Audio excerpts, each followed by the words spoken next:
Most people trust their routine checkup. If your cholesterol looks normal, you feel safe. You assume your heart is doing fine. But after 60, that's not always what's happening. I've treated patients who did everything right. They ate clean. They walked daily. Their reports looked perfect. Still, they faced a sudden heart event. No warning, no pain, because something deeper was missed. Cholesterol alone does not show the full picture. It does not reveal hidden inflammation inside your arteries. It does not show how fragile or unstable plaque may be. And it does not tell you your real risk. That's where the danger begins. You feel normal, but silent damage may already be building. And here's what makes this dangerous. Many heart attacks happen in people whose cholesterol was never flagged as a problem. So before you trust a good report, you need to see what it leaves out. What if your normal results are giving you false confidence? What if the real risk is hidden beneath numbers that look safe? But here's the part most people never hear. After 60, your heart changes in ways standard tests do not capture. The danger is not always visible, and the biggest risks are often the ones never measured. So instead of guessing, let's look at the 3 tests that actually reveal what your standard report is missing. These are the signals most routine checkups never show you. In my experience, many people rely too much on basic numbers. They trust a single report to tell the full story. But the body is more complex than that.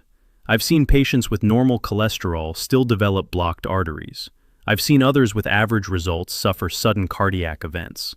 What they had in common was something deeper: hidden inflammation, genetic risk, or a higher number of dangerous particles. These are not picked up in routine testing, and after 60, these hidden factors become more important. Your arteries are no longer as flexible, damage accumulates over time, and small risks become serious. That's why looking deeper is not optional anymore. It's necessary. Inside your arteries, 2 things matter more than most people realize. First, inflammation. This is like a slow, silent irritation in your blood vessels. It weakens the lining and makes plaque unstable. Second, the number and type of particles carrying cholesterol. Not all cholesterol behaves the same way. Some particles are more likely to enter artery walls and stay there. Over time, they build up. If inflammation is present, that buildup becomes more dangerous. It can rupture without warning. This is how heart attacks often begin. Not from a sudden problem, but from years of quiet damage. And standard cholesterol tests do not fully capture these deeper mechanisms. Test number 1 is high-sensitivity C-reactive protein, or hs-CRP. This test looks at inflammation inside your body, not the kind you feel, not pain or swelling. This is silent inflammation, the kind that builds quietly inside your blood vessels over time. Think of it like a slow fire inside your arteries. You don't see smoke, you don't feel heat, but the damage is happening. Little by little, the inner lining of your arteries becomes irritated. That irritation makes the surface unstable. And this is exactly where many people get caught off guard. Now here's why that matters. Inside your arteries, plaque can build up over time. Many people think plaque is the main problem, but in many cases, it's not just the plaque. It's how unstable that plaque becomes. When inflammation is high, that plaque becomes fragile. It can crack or rupture suddenly. And when that happens, a clot can form within minutes. That clot can block blood flow to your heart or brain. That's how many heart attacks and strokes begin. And here's the critical part. You can have normal cholesterol and still have high inflammation. Because the problem is not just blockage, it's how suddenly things can change. That means your routine report might look fine, but inside your arteries, risk is building. After 60, this becomes even more important. Your blood vessels are not as flexible as they used to be. Years of exposure to stress, diet, and lifestyle start to show. The lining of your arteries becomes more sensitive. Even small levels of inflammation can create bigger problems now than they would have earlier in life. So, hs-CRP gives you a deeper signal. It tells you if there is hidden irritation inside your system. It tells you if your arteries are under stress, even when everything else looks normal. Now, what can you do about it?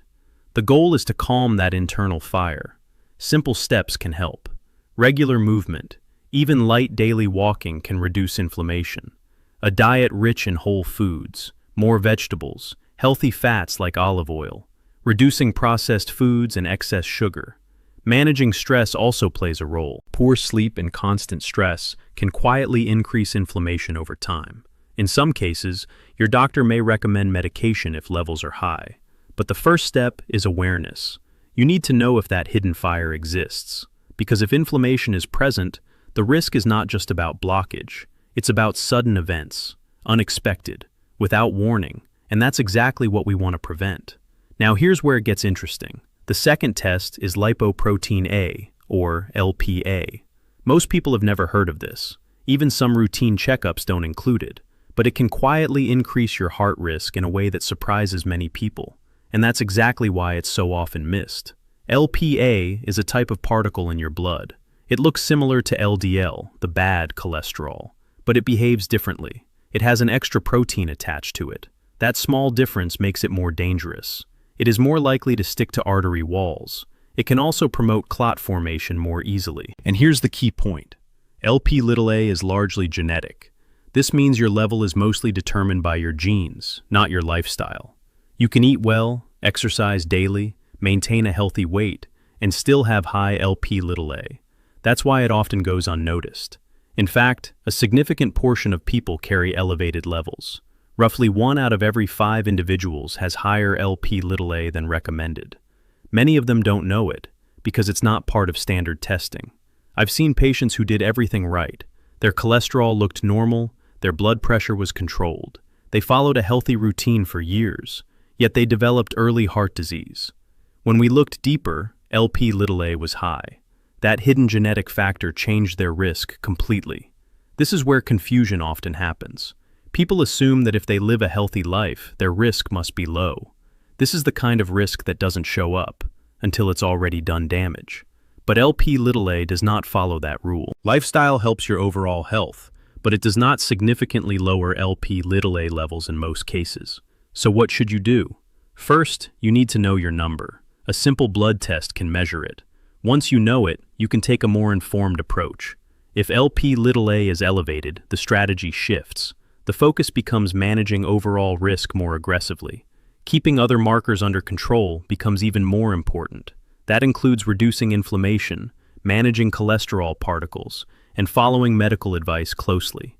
Because when a genetic risk is present, awareness becomes your strongest tool. You cannot change your genes, but you can change how you respond to them, and that can make all the difference over time. This next test is where many people finally realize what's really been happening all along. The third test is Apolipoprotein B, or ApoB. This is where many people finally see the full picture. Because ApoB does not just measure how much cholesterol you have. It measures how many particles are carrying that cholesterol through your blood. Think of it like traffic on a highway. Cholesterol is the cargo inside the vehicles. But ApoB tells you how many vehicles are on the road. And that's what really matters. Because each particle has the ability to enter your artery wall.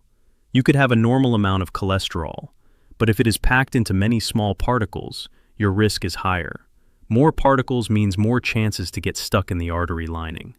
More chances to build plaque over time. This is where people get misled. More particles means more opportunities for damage, every single day. Your LDL cholesterol might look normal on a standard test.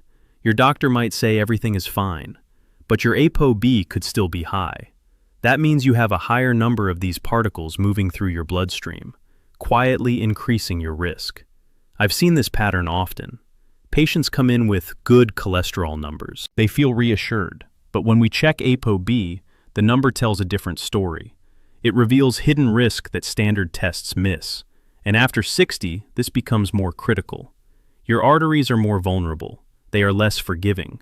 The same number of particles can cause more damage now than they did years ago. So what is a reasonable target? In general, lower is better. Many experts suggest keeping ApoB below around 90 milligrams per deciliter for most people, and even lower if you already have risk factors or heart disease. Your doctor can guide you based on your situation. Now here's the practical part. How do you lower ApoB? This is where lifestyle still matters. A balanced diet, reducing saturated fats, increasing fiber, regular physical activity, weight management. All of these can help reduce the number of particles over time. In some cases, medication may be needed, especially if levels remain high despite lifestyle efforts. Because at the end of the day, it's not just about how much cholesterol you carry. It's about how many particles are moving through your arteries every single day. And that number can quietly define your real risk. Now this is where everything comes together. When you put these three tests together, a very different picture starts to form. Not just numbers on a report, but a deeper understanding of what is really happening inside your arteries. Let's walk through a few simple scenarios. First, imagine your inflammation is high, and your particle count is also high. That means hs-CRP is elevated, and ApoB is elevated. This is a dangerous combination. You have irritation inside your arteries, and you also have many particles moving through them. More particles mean more buildup. Inflammation makes that buildup unstable. This increases the chance of sudden plaque rupture. This is where risk becomes immediate, not just long-term. Now consider another situation. Your inflammation is low. Your ApoB is controlled. But your Lp(a) is high. This is a different type of risk. This is genetic. You may feel healthy. Your routine numbers may look fine. But that inherited particle is still increasing your chances of plaque buildup and clot formation over time. This is where many people get caught off guard, because nothing in their lifestyle explains it. Now a third scenario. All three are elevated. Inflammation is high. ApoB is high. Lp(a) is high. This is where risk compounds. Each factor is working together. Irritation, particle buildup, and genetic tendency. This combination significantly increases the chance of a major heart event, often without clear warning signs.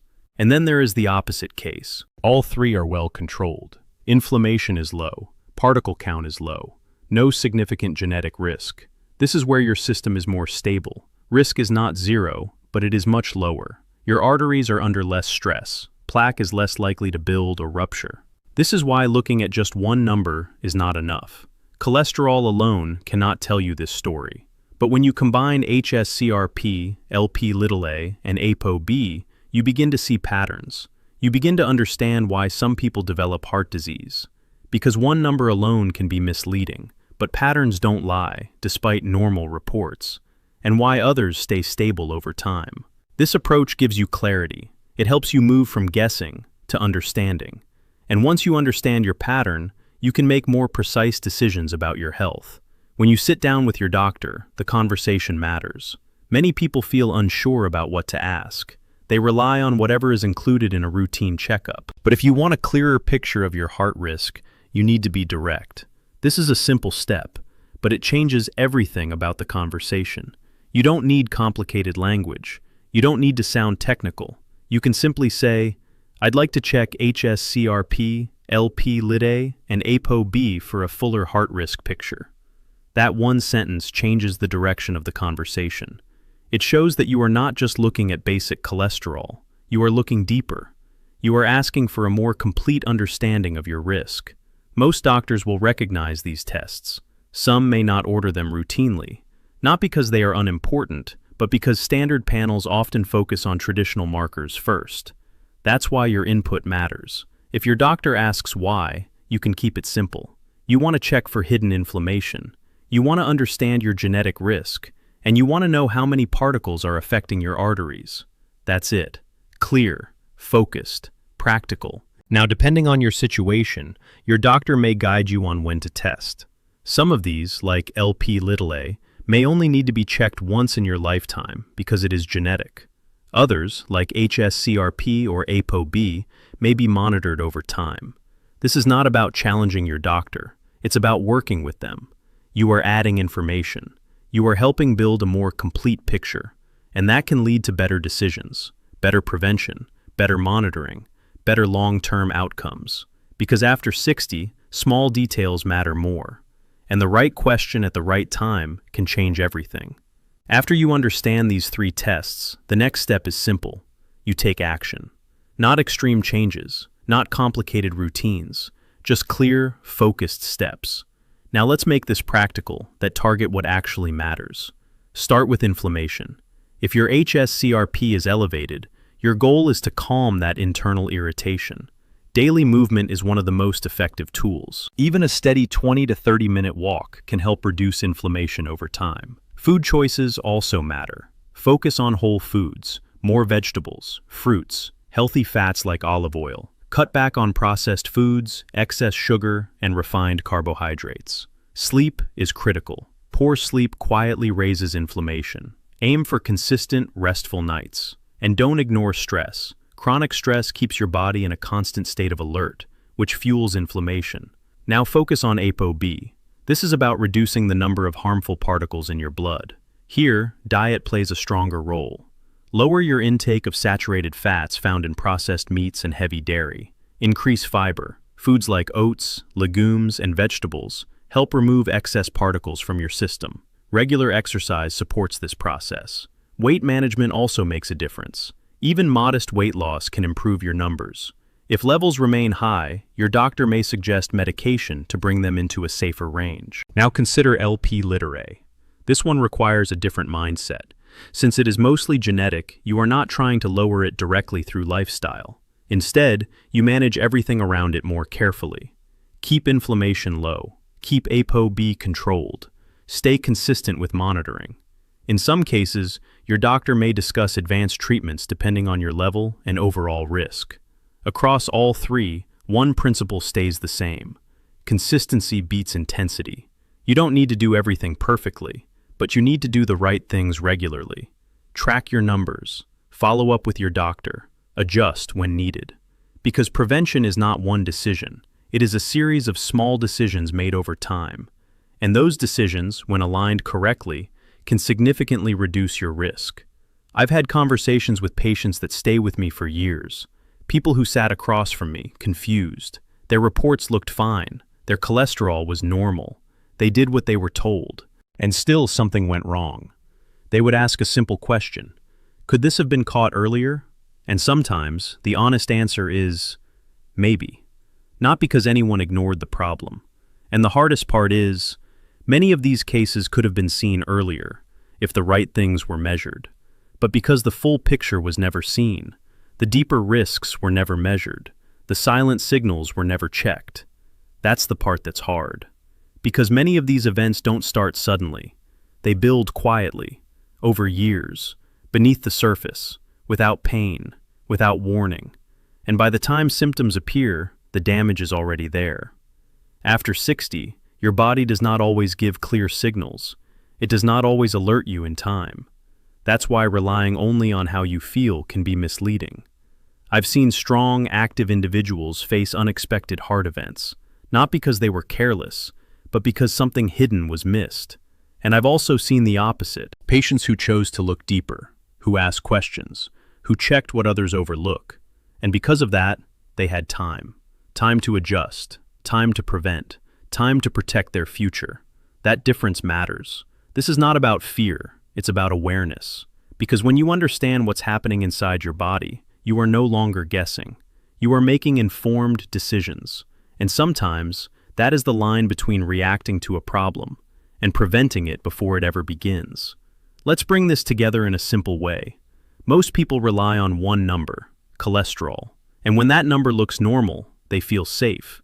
But as you've seen today, that number does not tell the full story, especially after 60.